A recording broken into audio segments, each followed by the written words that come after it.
Okay, let us go on. So when John Philip Santos came to Houston last summer to interview me for the Sydney, Australia event on quantum aesthetics, I knew one thing very clearly and almost instantly. I knew that John should not have been interviewing me. I should have been learning from John. I feel the same way about Sebastiano, who's about to speak. This is a man whose intellectual and spiritual generosity is astonishing, as you are about to see. Seb, as I know him, is an Italian-Argentinian musician, author, and scholar. He studied social sciences at the Buenos Aires and Argentine Catholic universities. His musical accomplishments are well beyond what many of us outside that professional world can imagine, what I can imagine anyway. These are captured in the title Maestro. In a single insufficient line, Seb is music director of the National Congress Chamber Orchestra and artistic director of the Latin American Orchestra Conducting Academy. As a researcher of impossible phenomena, Seb has a quarter century of experience. He is the author of 100 papers and articles. His UFO-related books include The City of the Blue Flame, The Lords of Uritorco, and most recently, Project Irx, which have taken on an international presence as they have been published in Argentina, Chile, Spain, and Italy. His book, The Other Toscanini, was published in the US. I first encountered Seb as an email on September 23rd, 2020, when this stranger wrote to ask if I would write a preface for a book he was editing on an Argentinian paranormal hotspot. I do what I always do in those situations. I dodged. I explained to this stranger that it all sounded wonderful, but that my high school Spanish was long gone and that I am a hopeless American monolingual in what I will generously call late midlife. That did not work. Not only did Seb insist, he immediately translated large chunks of the book so that I could get a solid sense of what the authors were up to and write an adequate preface. He guilted me out, essentially. Seb also introduced me to his Argentinian colleague, Juan Acevedo, whom we invited for this event, but could not be with us here this weekend, but who I am sure we will see and hear much more of in the future. So an email led to a friendship, which led to another friendship, and someday to a kind of shared thought that will hopefully reach not only across the Americas, but also across the Atlantic to Spain and Italy in particular. Finally, I believe I landed last night in a restaurant on a single word that captures Seb's courage, capaciousness, generosity, and pure intellectual mischievousness. That word is irreverence. Friends, please welcome the happy and always passionate irreverence that is Sebastiano. Thank you.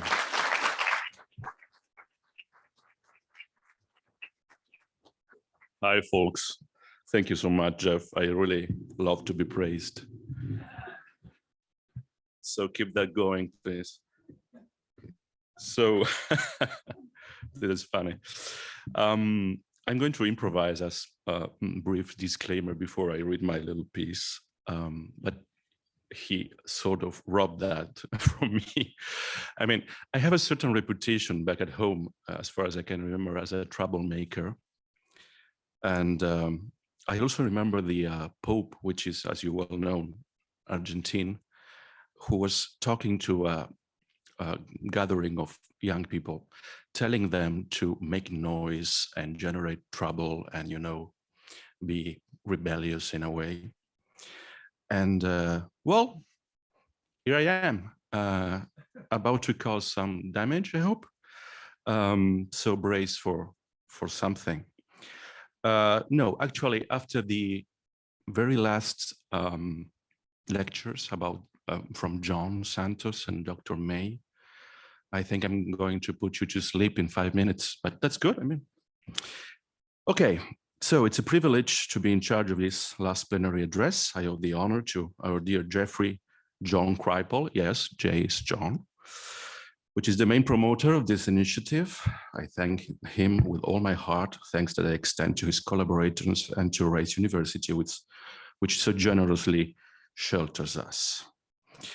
During these days, I have listened to so many people and I have learned something from each and every one of them. So thank you all.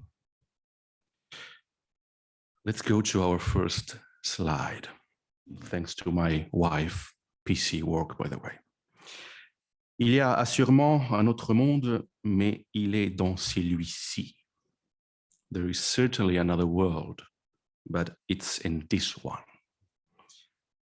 What our poet Paul Éluard calls another world has received indeed dozens of names. Some resorted to adjectives: the alien, anomalous, archetypal, doomed, esoteric, extra-empirical, extraordinary, imaginal, immaterial, inexplicable, interdimensional, liminal, miraculous, mysterious, mythical, non-human, numinous, occult, other, paranormal, parapsychological, psychical, sacred, strange, supernatural, supernormal, supersensible, uncanny, unexplained, unidentified, unknown, unscientific even, and the visionary. Others try to define it with the use of nouns. Here the list is somewhat shorter, but even more frightening. Consciousness, cosmos, existence, flip, life, magic, mind, phenomenon, reality, religion, self, soul, spirit, transcendence, universe, world, even, why not, God. Some writers gave it suggestive proper names. Our good old Charles Fort called it X. Stephen King mentioned it. Our friend Juan Acevedo uses that. There are those who like to talk of high strangeness. And here at Rice, Jeffrey Kripal himself helps lead an exciting religious studies program he refers to as GEM, an acronym for Gnosticism, Esotericism, and Mysticism, 3 other words much at home here with us. In short, in any way with which we try to label it, we are talking about what brings us together now under the broad umbrella of the impossible, which, at least in part, is ourselves, of course, as both subjects and at the same time objects of our study. I will attempt to suggest a program that may find us united in pursuit of common goals now. To do this, I am going to mention 8 ideas related to the task that we may have ahead of us. What I suggest can be taken as a kind of little manifesto that we could take outside these walls, if you agree with it, of course.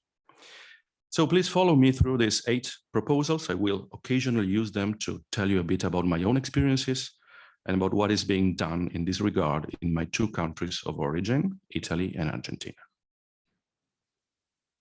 So 1, get community interest, public support, and private funding for a comprehensive approach to the impossible.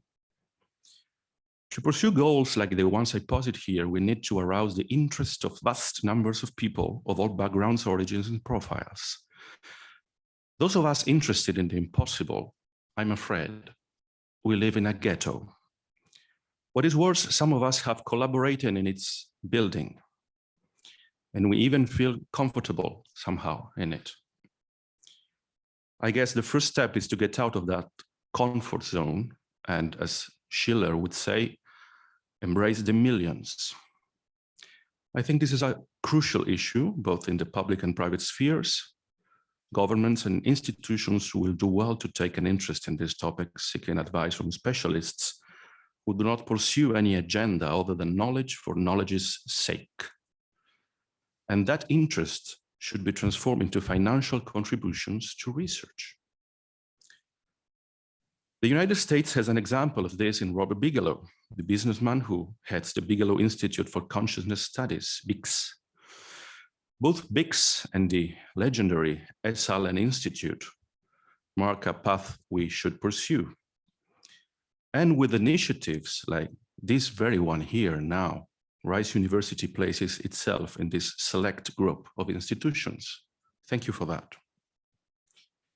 In Europe, the task of patronage carried out by Johannes Daviano Pius, better known as Hans Adam II, Prince of Liechtenstein, is as outstanding as it is isolated. In Latin America, where I live, as far as I know, there is no funding for this kind of research, not at all. My own 25 years of fieldwork, publishing, and lecturing are entirely self-funded. And I assure you, I'm neither a businessman nor a prince. I don't lose hope anyway. In any case, we need to reach more people and engage them better. And yes, also money. Please, let's try. 2, study the impossible within the official academic world with different methodologies according to each discipline. I am far from believing that our university system, as it currently is, will find answers to our questions, but I do think that it should play an important role in coordinating our efforts to understand this side of reality. The participation of the academic community is not a sufficient condition, but it is a necessary one. If we are not studying what by definition is unknown and inexplicable, what on earth are we going to study? So I guess we have to study the impossible, and that means to study everything. We are so ignorant, and we have bought our cultural meta-narrative to a degree in which we are almost in denial of the ontological shock we are in. In the States, there are leading intellectuals who make invaluable contributions to the study of the impossible. To conjure just a few names, I will only mention here some scholars with whose work I am familiar, and leaving out those who spoke before me with this very same microphone. Agrama, Davis, S. Björn Hargens, Finley, Halperin, Lakatsky, Loeb, Kelleher, Mishlov, Nolan, Wald, and Wargo. In 2020, my dear friend Hussein Ali Agrama published a peer-reviewed article in the academic journal Zygon entitled Secularity, Synchronicity, and Uncanny Science. One of the first to start from the idea that UFOs are objectively real. Sean S. Björn Hargens created an entire university curriculum that revolves around the impossible. And Jeffrey Mishlov is the first and only doctor of parapsychology in this country. In Italy, if I had to mention just one name, it would be that of Roberto Pinotti, a sociologist from the University of Florence and founder of the CUN, Centro Ufologico Nazionale, who has been carrying out a profuse activity since 1967. Among the younger generation, I cannot ignore Massimo Teodorani, a very gifted astrophysicist from the University of Bologna, author of books on consciousness, synchronicity, spirituality, combining a scientific, psychological, and philosophical approach. Now, in South America, an anthropologist from the University of Buenos Aires, also a dear friend of mine, Diego Escolar, published in 2 peer-reviewed academic journals an article on his interaction with intelligently behaving orbs of light at the Calingasta Valley in the state of San Juan, Argentina. I will repeat this because it's quite amazing. an article on his interaction with intelligently behaving orbs of light, an anthropologist on a peer-reviewed article on an academic paper. His work was published in Spanish in 2010 by Intersecciones en Antropología under the title Calingasta X-File. And in English in 2012 by Anthropology and Humanism as Boundaries of Anthropology, wonderful title.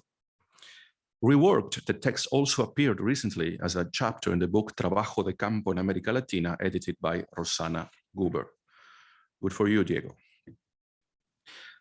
I personally edited this book Jeff was mentioning, a volume entitled Proyecto ERCS Project, dedicated to the Mount Uritorco hotspot, which brings together contributions from 12 university intellectuals, a psychologist, a computer scientist, a psychiatrist, a sociologist, an arts historian, that would be me, an osteopath chiropractor, a cultural anthropologist, an archaeologist, a philosopher, a historian, a pedagogue, and a transpersonal anthropologist.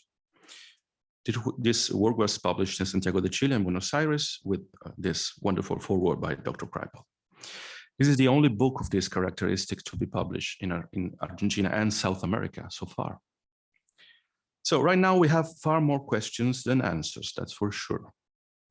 The university system is one of those places from which to ask these questions. So please, let's try. 3, disseminate the studies of the impossible and take them to the mass media in a credible way.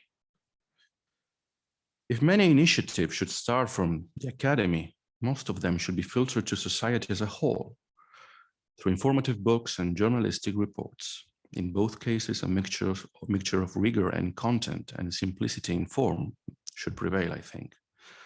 Too often, we have seen university isolating itself as an exclusive bastion of elite intellectuals, forgetting that it has to serve its community.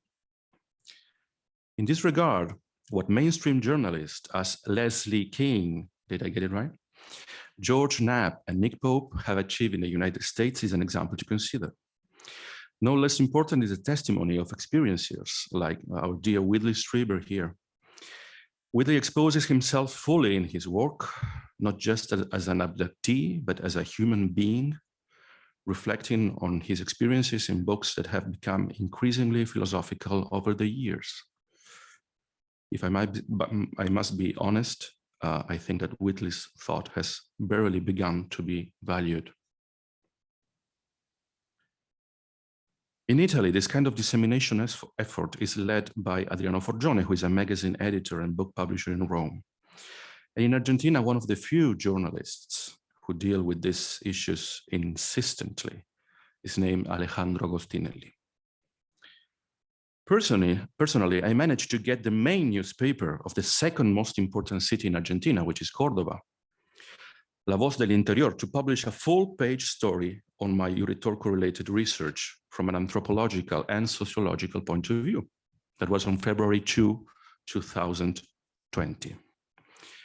The dissemination of the impossible has a painful flip side, made up of improvised authors and unscrupulous journalists who seek to attract attention and profit.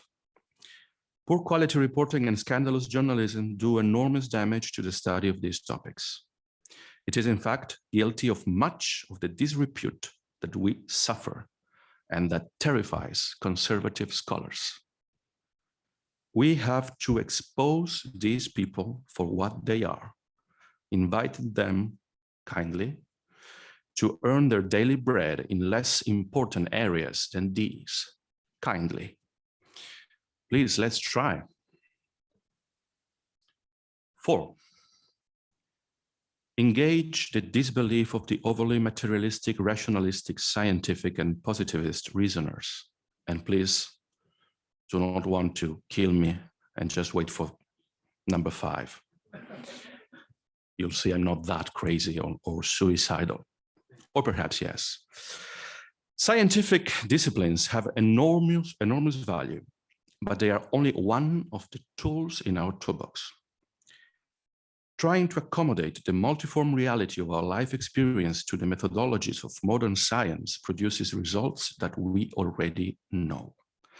The discarding of a large portion of reality that refuses to submit to such rules. This is to fall into scientism, which is the religion of science. Many impossible phenomena don't get along with the hardcore of the scientific method. Control experiment, testable prediction, quantifiable data, mathematical models, and laboratory replicability.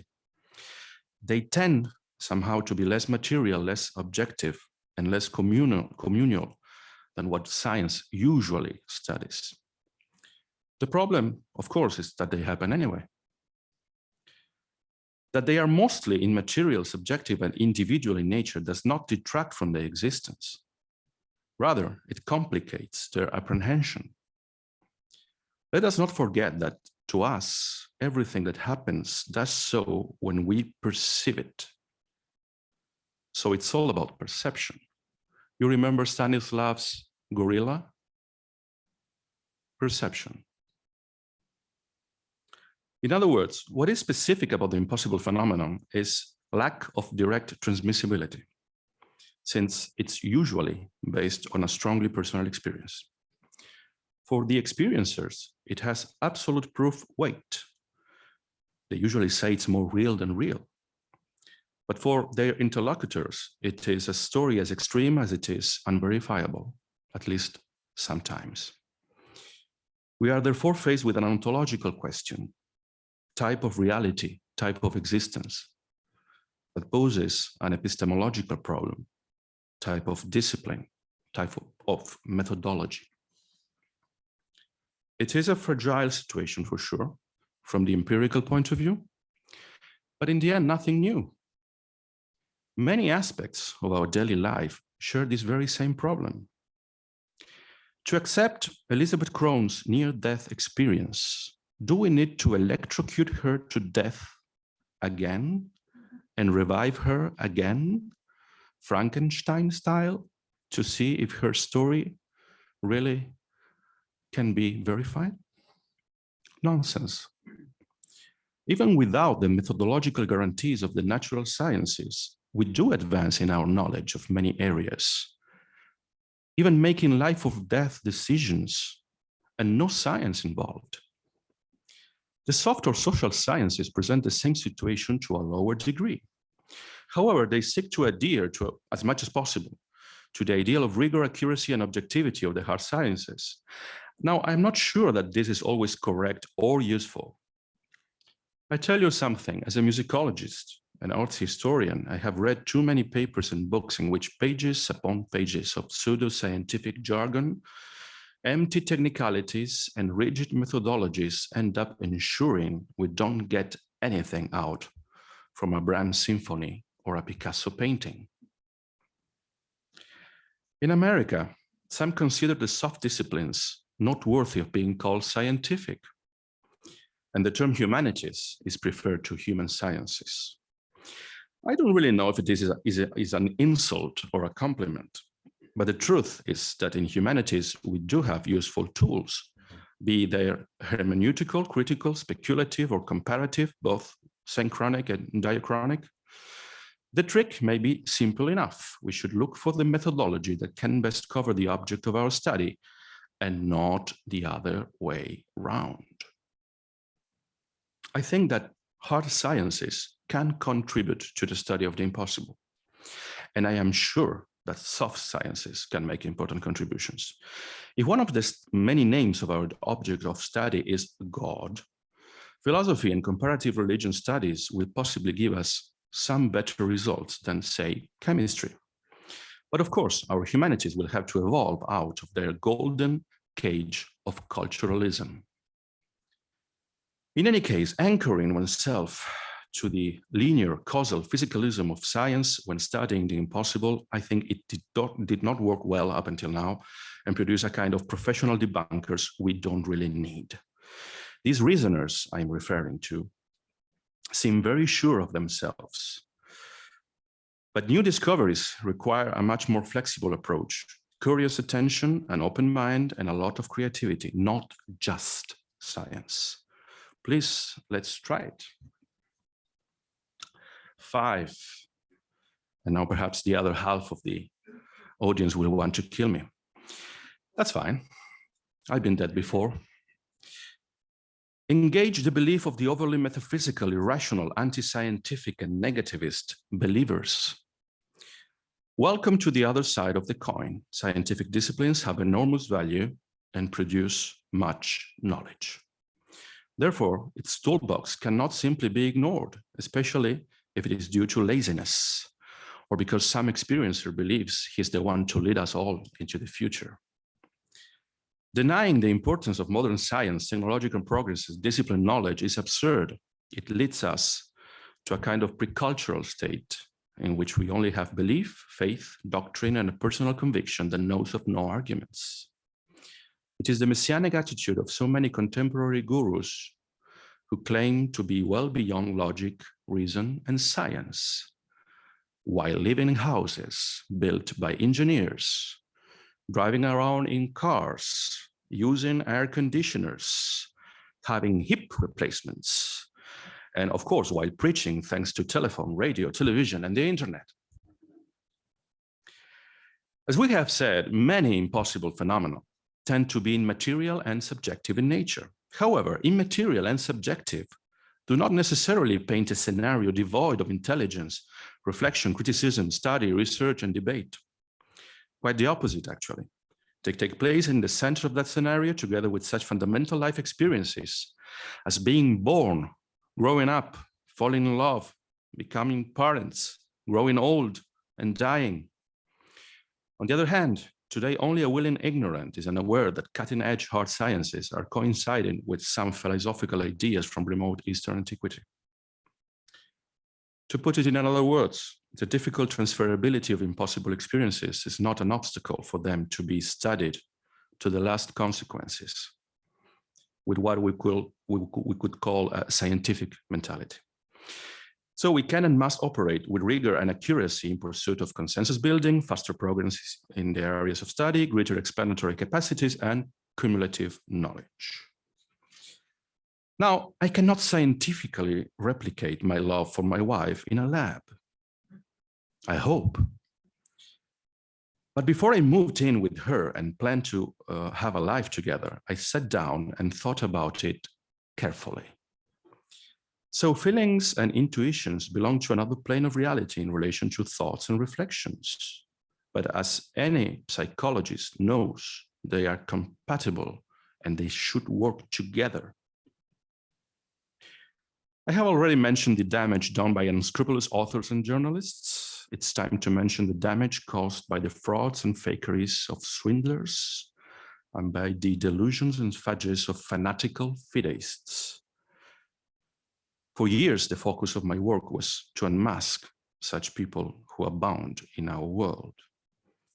If anchoring oneself to the most rigid methodologies of science may be not good, ignoring millennia of culture and centuries of science, I think it's also no good.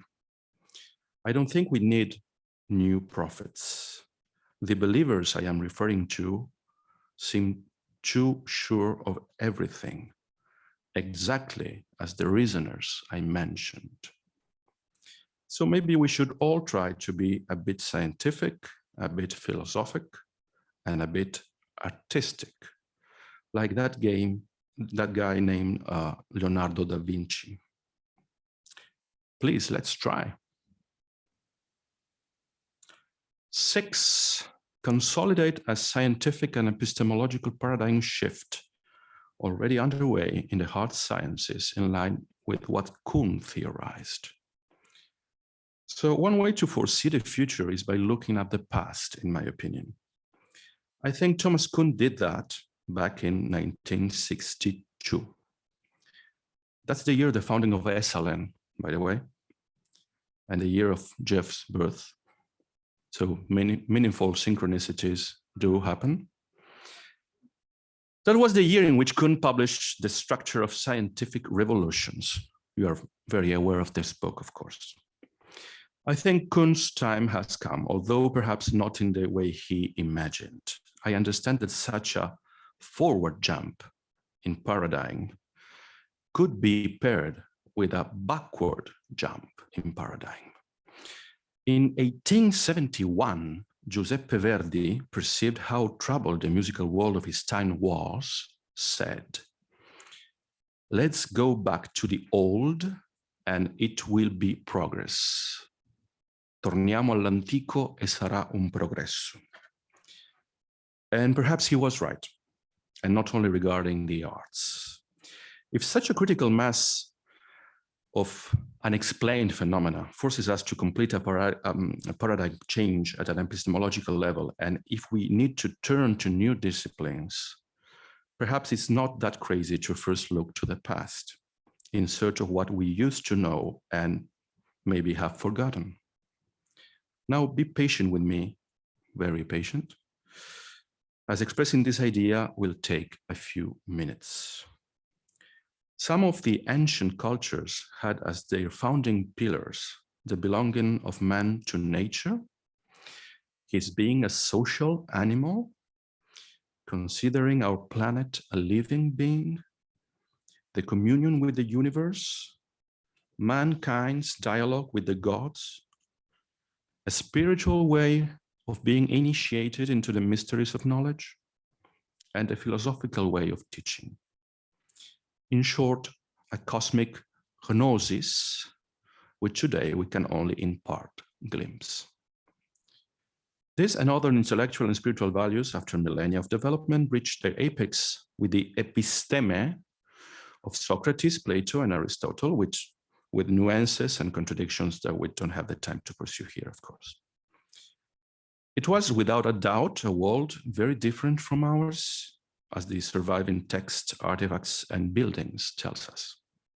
However, in a relatively short time between the first millennium before Christ and the 7th century of the Common Era, the expansion from the Middle East of the three Abrahamic religions took central stage, reducing to a bare minimum the mysteries of paganisms, the ways of Gnosticism, and a certain kind of philosophy as the main way of seeking knowledge. From my personal point of view, the Middle Eastern religions we inherited from Father Abraham were one of the reasons we forgot much of the Greek episteme. Also, this new religio repositioned us in the universe, from coexisting with a long list of gods, demigods, and spirits with diverse interests and often in conflict with each other. We became the kings of the planet and the sovereigns of matter, in addition to the main link between nature and the only God. By doing this, we lost contact with some of the impossible things that yet continued to coexist with us, below us, next to us, above us, and I'm afraid, in us. The next historical step, that of secular scientia, was no less revolutionary. Starting in the 15th century, in an even shorter period of time, European science occupied the central stage held by Near Eastern monotheisms until the Middle Ages, with Copernicus, Bacon, Galileo, Descartes, and Newton. Those very great men and their very great successors, thanks to whom I was able to fly from Buenos Aires to Houston, did not bury religio, but they ended up erasing almost all visible traces of the oldest past. Scientia and religio win over episteme and gnosis. So Latin beats Greeks. So far anyway. All of this leads us closer in time and space, 2022, America. Here we are positing the need for a new form of science, perhaps the science of the future. Nietzsche would say, I bring you the super science, the Überwissenschaft. In any case, a framework of disciplines that does not have the social sciences, humanities, philosophy, and arts as decorative appendage, but rather as its core. It would not surprise me if the gnosis and the episteme of antiquity had much to do with this. I certainly hope so, and could coexist with some of the main ideas of the great religions and with the advances of Newtonian science. I like to think that while we will continue to use the latest version of WhatsApp, we'll once again interact daily with the gods, demigods, and spirits with whom we live. The new scientific paradigm must be better than the current one, in the sense of being able to broaden our horizon of knowledge. But that doesn't mean that it will be omnipotent, infallible, or universally applicable. Actually, it may start from the founding principle of not being that. Otherwise, we could fall into what has been rightly called science delusion. Once again, the illusion of believing that a knowledge tool can do anything and is more important than knowledge itself. Please, let's try it. 7. Seek a cognitive and ontological paradigm in which sapiens embraces a radical environmentalism and the impossible as possible. Rethinking science in specific terms will also imply rethinking the way we reason, the very structure of our thought as individuals and above all as Western society. Sadly, I have just told you the bad news. Science, even a better science, including this new old super science that we are theorizing about, will never be able to have universal application because our very way, our anthropocentric way of knowing, thinking, and interacting, it doesn't have it. It is not just about going back to the initiatory spiritual and philosophical knowledge developed in antiquity up until the very first centuries of the Common Era. Nor is it only about placing our religions and sciences in a different place. I think we will need to consider other forms of Sitz im Leben, different ways of facing the world around us. We should be willing, perhaps, to consider that such world is not a mere set on which we act out the play of our existence, but rather a whole to which we are inextricably united. And I want to be very emphatic on this, that we should immediately stop damaging. Examples of alternative approaches are at our fingertips. Native Americans had, and to some extent still have, a way of living with the world that has little to do with the living in the world of Westerners. We are so conditioned now by utilitarian logic and accumulation and revenue, and for centuries a tool such money has become the center of our attention instead of a means to an end. Think about it. We want to advance, succeed, conquer, earn, win, accumulate, and rule. And be right, of course. No matter what or how. Nothing new under the sun, of course. Homo homini lupus, as Hobbes wrote. Yes, but not always, not everything, not everywhere, not to this degree. In the Americas, at the arrival of Columbus, there certainly were great civilizations with very complex sociocultural frameworks, you know, Olmecs, Mayans, Aztecs, Incas. But they usually oppressed another kind of people. A vast percentage of inhabitants who lived according to a different paradigm with more flexible organizational models and less rigid pantheons. Those Native Americans experience a being with the nature they call good living. It's actually untranslatable, but something like good living, imbued with a spontaneous environmentalism, somehow between animist and pantheist, with a conception of time that Westerners have lost sight of. But that lost forma mentis can be retrieved. You already got my point. Some of what we need for the future may indeed be found in the past. If we manage to take such a step, perhaps we will be back to the magical reality that the ancients lived in, but without denying the sophistication of our scientific and technological postmodernity, or the value of religious thought.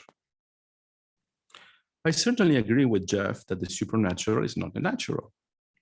That is the whole point, of course. But I would argue that this is so for us, here and now. It was not so in ancient times. It is not so for the surviving Native American cultures, and it may not be so in the future. The impossible can indeed become possible, the paranormal normal, and the extraordinary ordinary. Let's keep in mind that for an Andean medicine man, not only we are not internally divided, we are integrated with what we could call pleroma in Greek, unus mundus or anima mundi in Latin, nature, creation, cosmos, consciousness, or well, again, yes, God. I do believe this. When we lost our daily coexistence with the impossible, we became an unanswered question for ourselves. Ironically, we had the hubris to baptize our species with the pompous name of Homo sapiens sapiens, the man who knows and knows that he knows. Just to be really crystal clear, at no time do I suggest we abandon centuries of science, philosophy, and culture. No way. I suggest the opposite. We already possessed many intellectual tools for this process, but we have to use them perhaps in a new way. Philosophically, we may need to abandon the Cartesian model and aim to reconsider all possible developments of Franco-German idealist philosophy, in which consciousness is the starting point.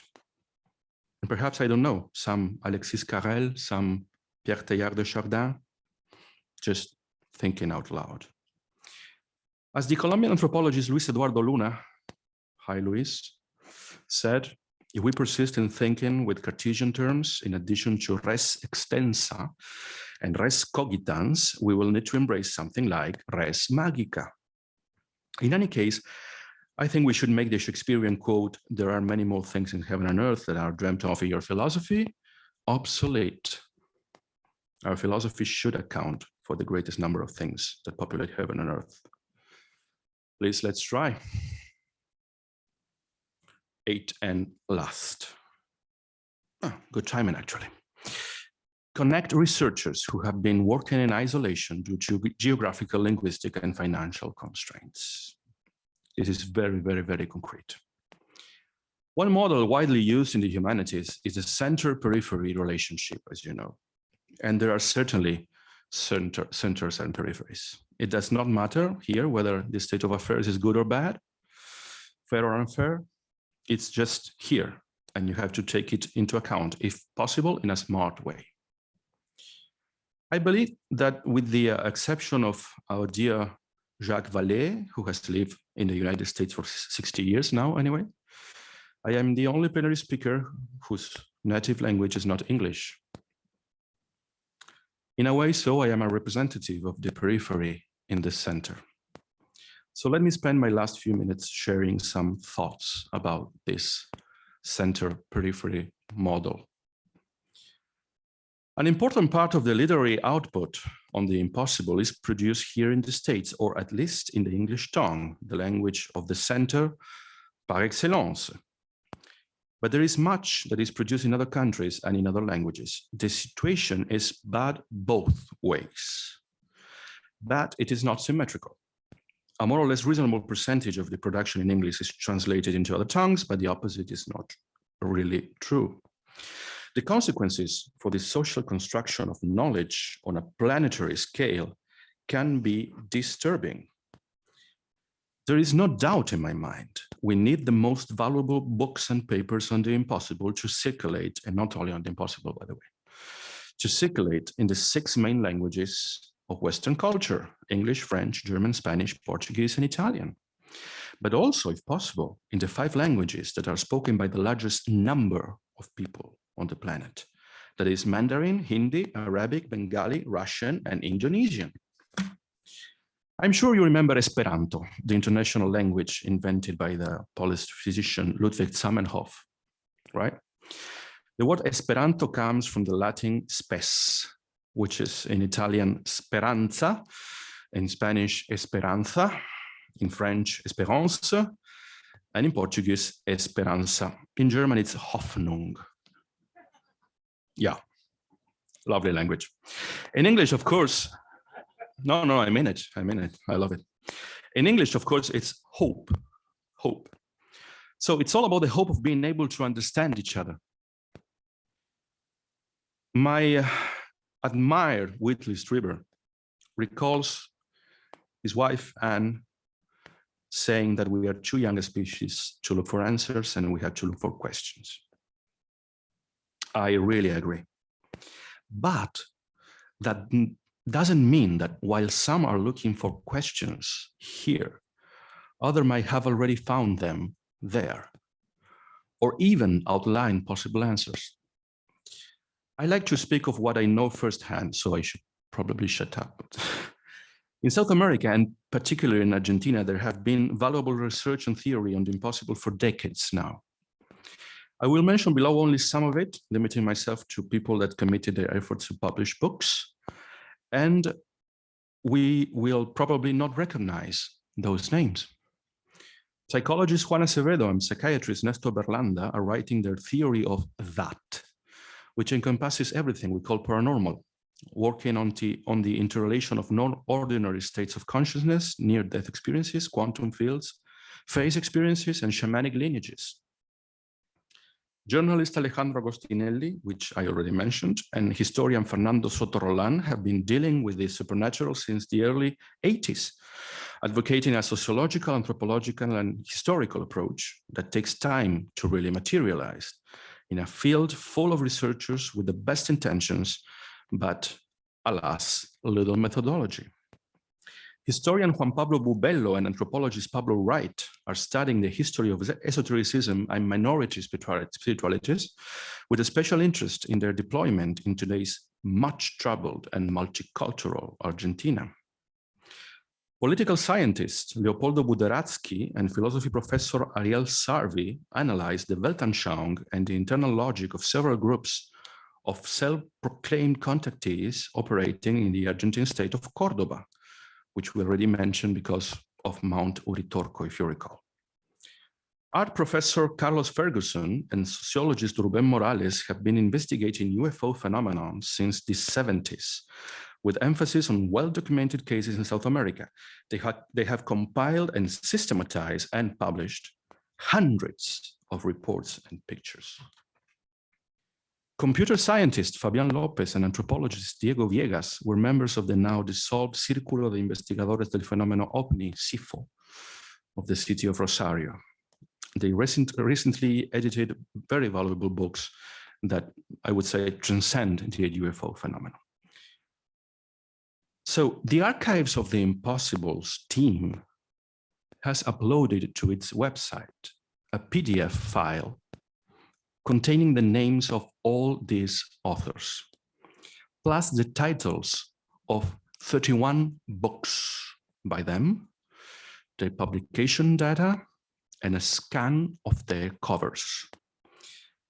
So if you want to peruse it, you will find it on the position papers page of the Impossible Archives website. This body of work is actually easily accessible and is available to anyone who can read Spanish or wish to help provide an English translation. Please, pretty please. Knowledge must circulate and be interdisciplinary, not exist separated into watertight compartments, neither for methodological reasons nor for national, material, ideological, economic, geographic, and much less linguistic constraint. I'm positive that a question asked by a French-speaking Canadian might have an answer in an Arabic-speaking Egyptian, or vice versa. Also, and I cannot stress this enough, if we intend to establish communication with a transcendent, arcane, and mysterious other out and up there, the first step is to establish communication between ourselves in and down here. And that's precisely what we are trying to do right now. So please, let's keep trying. Well, the task at hand is huge. I remember an inscription on a sword: "If your hand trembles, do not wield me." I suggest we take up the sword, crying out loud, "Wake up, still." Now, considering my tendency to look to the past for solutions in the future, I may have not unveiled anything new at all here. But surely there is one novelty, and I'm very happy about it. What once was spoken in a whisper and underground today is being discussed in public and from one of the most prestigious universities in the Northern Hemisphere. Talking about hemispheres, here's my valediction to you all. The first invisible college, a term of Rosicrucian origin, functioned in England in the 17th century around the philosopher and scientist Robert Boyle. In the 1960s, here in the United States, a new invisible college was established, led by founding fathers of ufology such as Joseph Hallen Hynek and our revered cher maître, Jacques Vallée. But doubt not, there were, there are, and there will be other such colleges, of which we know little or nothing. For my part, I will only tell you this. Such an invisible group of scholars is operating in Argentina. It intends to go beyond, way beyond both reasoners and believers. Over there, far south, the Spectral College is working on everything we discussed here at Rice. So brace for impossible findings. Finally, my dear friends, please, let's not just try. Let's do it together. E pluribus unum. Thank you.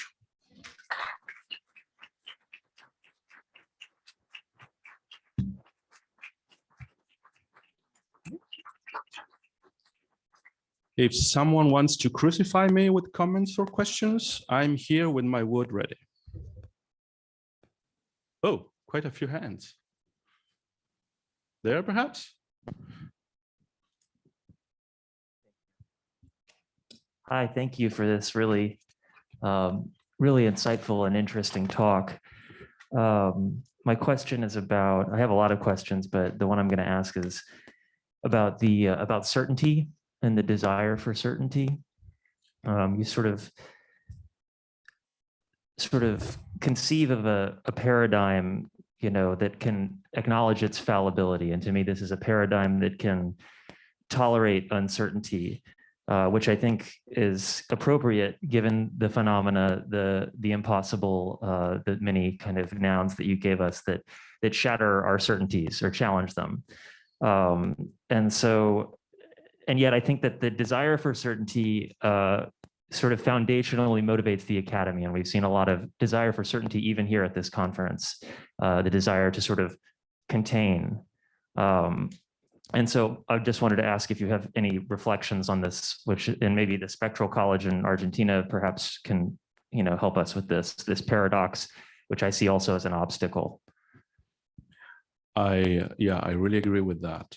I can only tell you what my feeling is, because it's a gut feeling.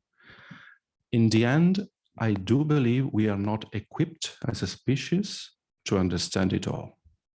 I don't think it's our place. But I do think it's enriching and important that we try, and we may figure something out. I mean, I like to operate by way of discarding, if you know what I mean. I think we may keep discarding wrong answers or not very useful answers and just reduce the scope of our study, which is not really the right word actually, because you cannot reduce, you really go deeper into it anyway.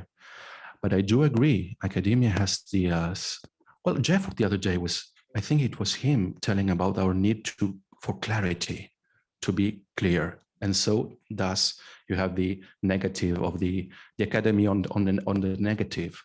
I understand that. I'm Cartesian as well. We all are. We had to survive in this three-dimensional world, and we have to be Cartesian for that. But it's certainly a problem. I don't think there is a solution for that problem. I don't really do. There, perhaps? Thank you. Thank you so much. That was a really brilliant and comprehensive manifesto. And it got me thinking about the language of the spectral college, the invisible college, the visible college. And I'm thinking about now, what about pre-college? What about the ways in which we can be shaped? How do we think about development that's not only propedeutic for, but necessary?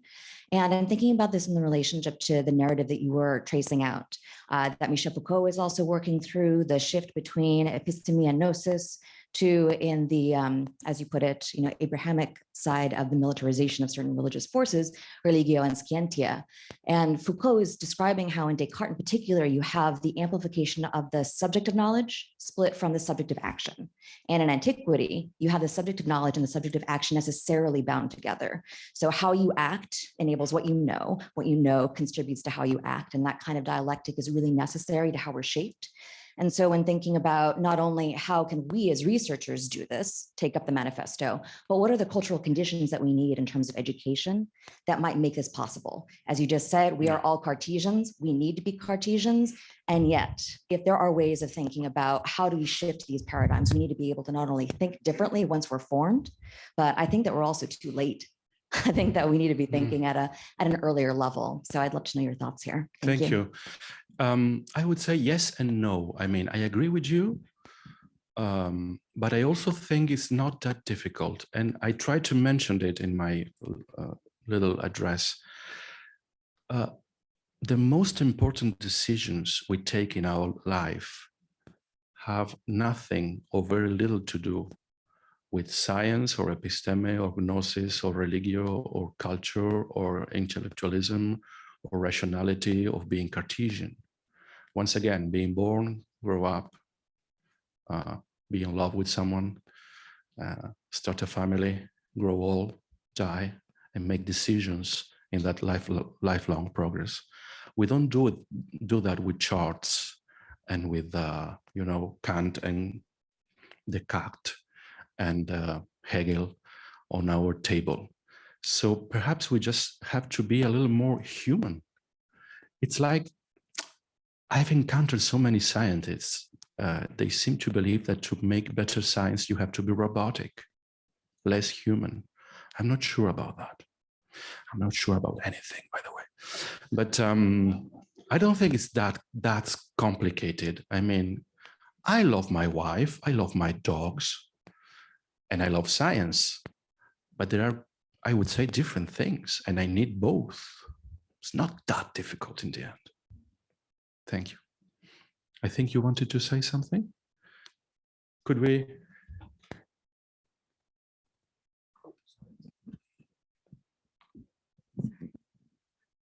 Well, this follows a bit on those remarks that were just made, and whatever I'm questioning here, Stanley Krippner, who has honored us with his presence, could articulate much better than I.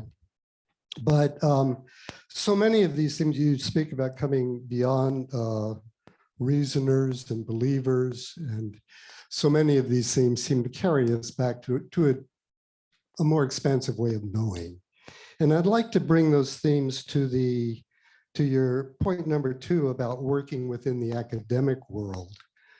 And think not only in terms of the kind of research done within the academic world, but the education of our students, and whether we can bring some of those forms of knowing into the academy in ways that we're not accustomed to.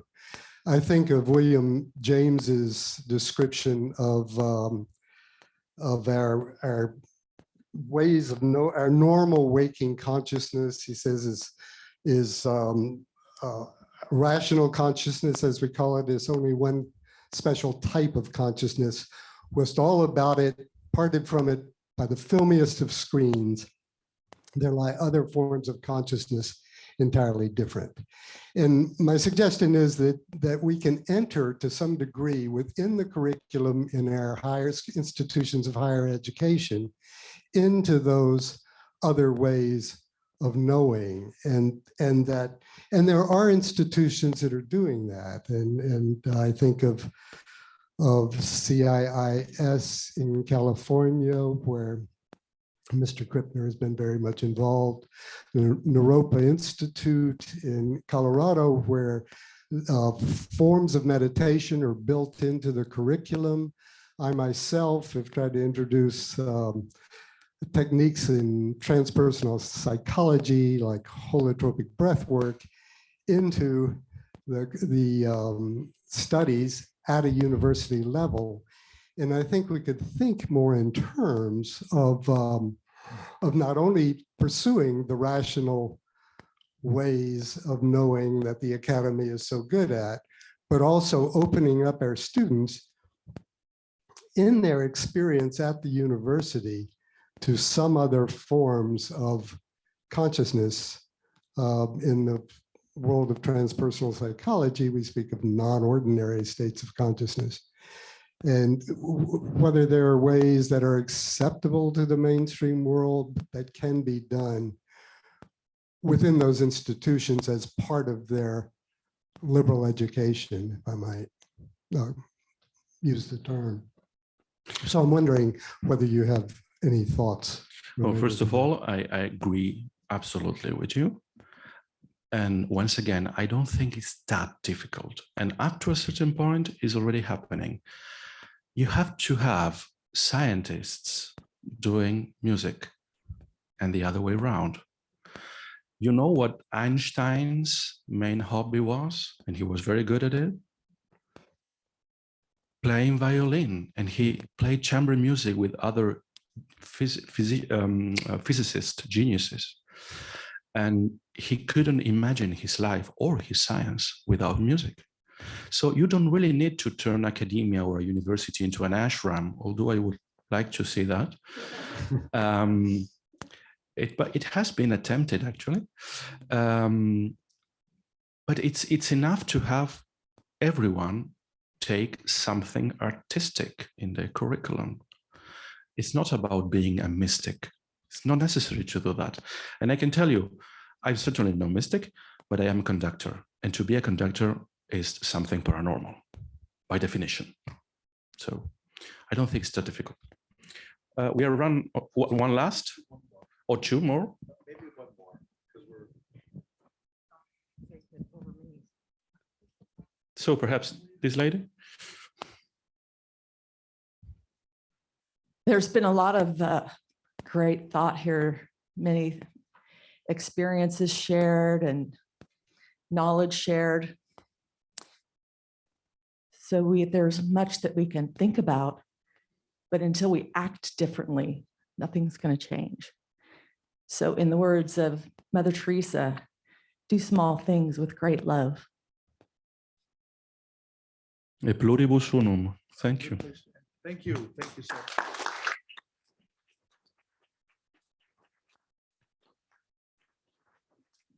Okay, we're almost there. We're almost at the finish line. Just please stay where you're sitting and keep running. Timothy Grieve Carlson, you're going to speak first, Tim, right? And then Learned Foot are going to close, summarize everything and close